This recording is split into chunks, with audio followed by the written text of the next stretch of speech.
Hello, this is Neil from mypaintgirls.com, and we'll be doing deltoid today, the shoulder muscle. So the first thing I want to talk about then is how the shoulder connects to the body, and you'll see here in red this is the muscle that we're going to be dealing with.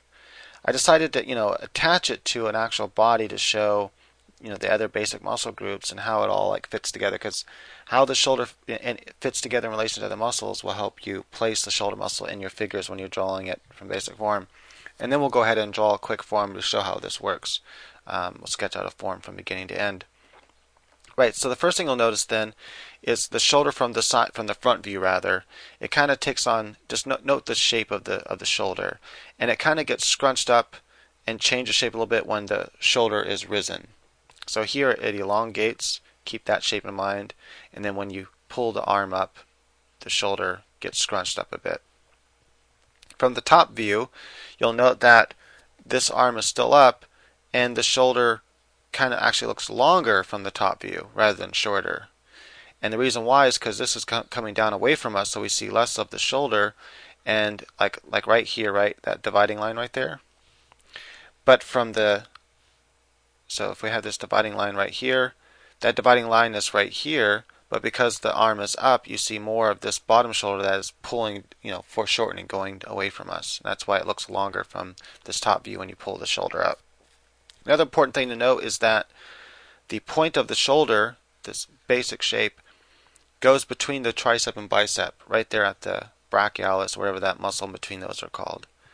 You can kind of see this from the back too. When the person has the arm twisted back toward us like that, you can see a little bit of this front muscle overlapping. So you have overlapping muscles, which is important for foreshortening. It's one of the foreshortening tricks is overlapping.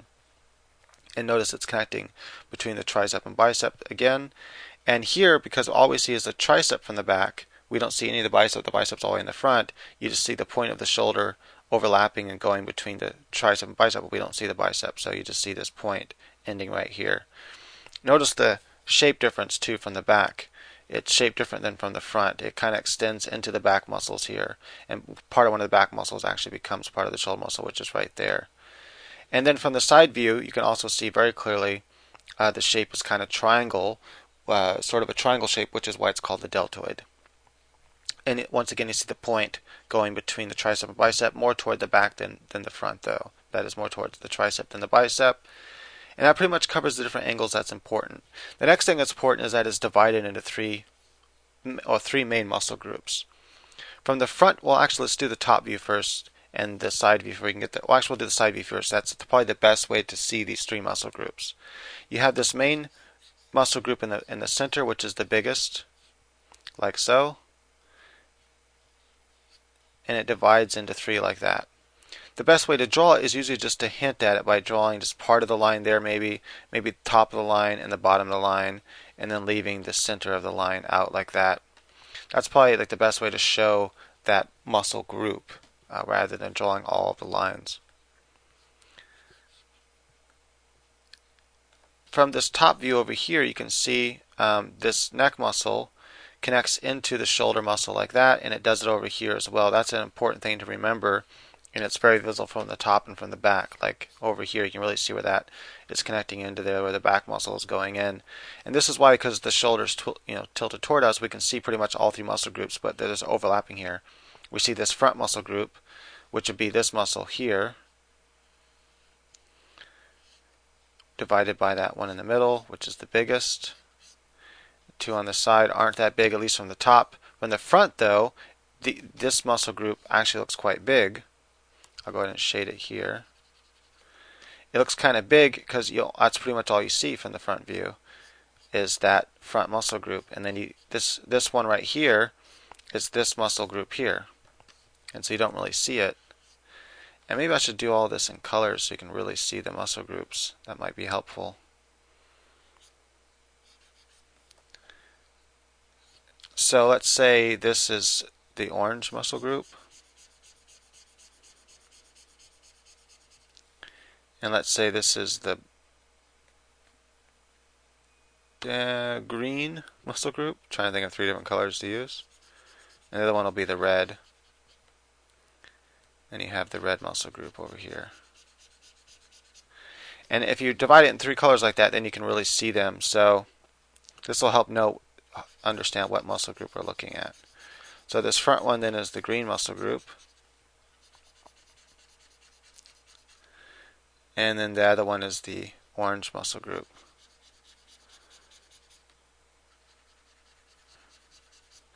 Like that. What's cool about this orange muscle group here is that it can actually, if the person's strong enough, or rather not strong enough, defined enough, because the strength doesn't have anything to do with it, but how defined, that is how much body fat they have, what's the percent of body fat.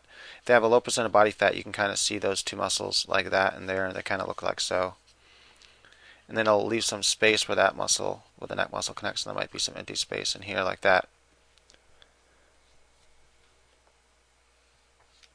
Also, just something I want to point out here is that you have this kind of empty space between here. This is the clavicle. The clavicle bone comes up to right about there. It goes underneath that muscle and extends right about there, and it pushes out and sometimes causes a little bone protrusion right there. And then all this would be like shaded, let's say this neck muscle, and it kind of extends to your back muscle. I forget what that muscle is called, but anyway, muscle names to me aren't important, so I don't remember them. What's important to me is how they look and how they relate to each other. That's what's important to me. I don't need to know their stupid medical definitions, or not definitions, they're medical terms, the names of them in order to draw them, in order to show how to draw them. So it's just rather pointless. I don't need to sound like a doctor to know how to draw. So you have this middle muscle group, which is the biggest. So also always keep that in mind. You have that middle muscle group here. That's the orange muscle group. So the orange muscle group is the biggest muscle group of them. Just pick any color, green, put this bottom one down here, and then you have red for that one that goes toward the back muscle there, like so. And it's important to remember how it connects down here to the arm, how it connects to this muscle here. It's important whenever you're drawing the figure that you really draw that neck muscle connecting into the shoulder muscle, that you have these, three overlapping muscle groups there. So from the back, you'll see that shoulder muscle here, and you'll see you can have those two muscles within there like that. And then this back one here, the green one, is going to be very big, like that, and then divide it from the orange, and then the red, like so. I should probably really make that more orange so you can really see the difference. I'm going to add a little bit of yellow in there so we can really tell it's the different color. Okay. Once again, from this side, you have the kind of same idea happening. That bigger, it kind of, changes shape a little bit, like so. Want to get more orange, kind of changes shape like that. And that's pretty much the only muscle you're going to see. You're not going to see from the front muscle from this one because his arm's not angled back toward us. Basically, if you can see the bicep, it means his arm is tilting forward us, which means if you can see the bicep, you should be able to see some of that forward red muscle there in the shoulder. But if you can't see the bicep, you shouldn't be able to see it. Just a general rule, it'll help when drawing from your mind. And so that you'll just see the orange and green one there. I might as well go ahead and color these as well. Oops. Again, I'm going to use this lighter orange to really show that it's orange. The front one is green, and the back one is red.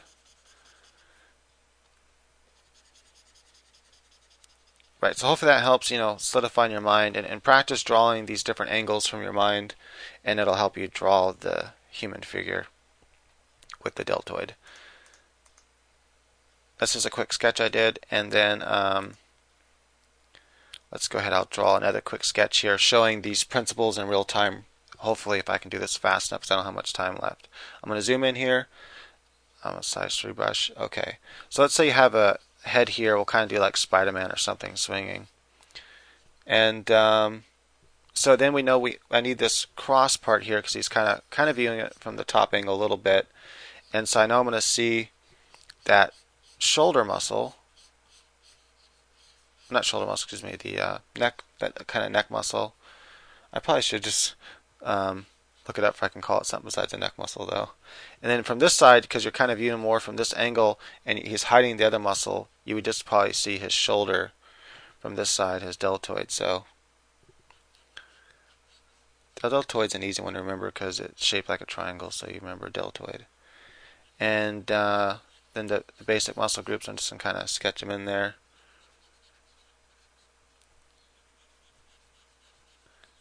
The forearm. And remember how the bicep kind of comes into the forearm, and you can kind of see that that muscle grouping,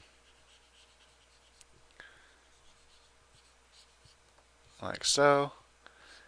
And I'm gonna kind of zoom out here. I guess not. Right. So then, let's see. The chest. Some of it will be hidden by the head because his head's kind of being pulled down. We're kind of looking from the top a little bit. So draw those muscle groups in there and kind of, this is all going to kind of be foreshortened a little bit, like that. And then you'd have his leg and buttocks down, his leg and buttocks down there because he's kind of, coming toward us, and his foot would be all big. But that's not what I'm concerned with right now. What I'm concerned with drawing is the deltoid and stuff because that's what we're focusing on. So it's important that you have that shoulder muscle. Remember where the shoulder muscle pulls into the deltoid, into the shoulder muscle. You have this basic shape here, which is kind of a triangle shape. Remember also from, let's see here, from this front view where the chest connects, that line right there is important, where you have the chest muscle connecting to here. And then notice from here the chest muscle, that same connection, but it's pulled upwards. That's pulled upward because the shoulder is pulled upward. Then you have this other kind of muscle where the bicep comes underneath all of that. Anyway, that's important to know so that when you're drawing from a certain angle, you can get that down right and it looks cool. Okay. So that's why I have that part of the shoulder shaped like that and then coming over here. So the reason why I shaped it like that is because that front view I just told you about where you have that line where it connects to the chest muscle. So knowing that really helps you get your muscle groupings looking cooler, the overall shapes of them. And from that side, you're not going to really be able to see much of, you'll see kind of some of this chest, but you're not going to really see any of the, let's see here, any of the muscles over there, what the hell am I thinking about? Anyway, it won't be the other parts of the side rib cage and stuff. Anyway, sorry about that, kind of spaced out. I'm going to kind of divide these muscles where you have that back one over there a little bit with that line, just kind of break up that line, but I want to kind of hint at it a little bit, and then the bigger line here, just kind of hint at that just a bit, make it look defined. Have the tricep kind of coming back over there. And I probably should, kind of block out the basic shapes first, just for I make sure the proportions are correct. It's quicker to do it that way, to know that it's all correct, than to have it wrong, add all that detail and have it be wrong. So then having to erase and stuff. So let's just go ahead and kind of add it all in there, make sure it's correct.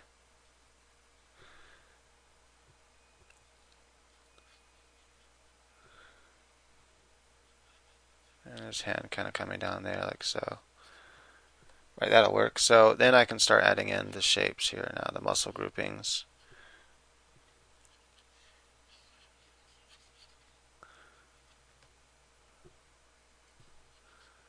Part of the bicep is being hid. I probably shouldn't have it. I should probably pull it back more. It's kind of coming forward now.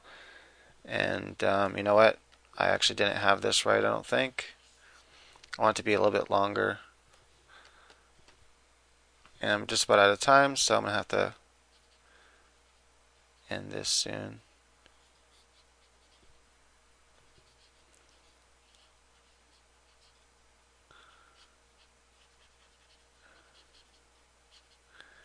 Then you'll have this muscle from the top that comes from behind the elbow over to here. And usually I kind of just, draw it like this, just as a basic shape to define it like that. And that's a good starting point at least. But I'm just going to kind of draw that line. And then you have part of that muscle coming like that. Just kind of hint at it there. Rolls from the elbow to the inside of the thumb over here. and then it kind of, you can see part of it kind of comes up to that muscle over there. I'm just going to kind of hint at those shapes like so to kind of define them. Anyway, so I'm out of time, but as you can see, you can start adding, in all those shapes, and it starts working, looking cool. And hopefully that gives you some idea of how to draw the deltoid. By practicing drawing from those different angles and how the deltoid fits with the shoulder muscle attaching into it, given that kind of roundness right here. This kind of so first you have the basic shape here, this kind of triangle shape, but then this kind of cuts into it, right? So then you're left with more of just that kind of shape there, and you can kind of shape it like that to add those muscles right there and so forth, and that's pretty much the deltoid. It's not too hard to draw once you get that concept down.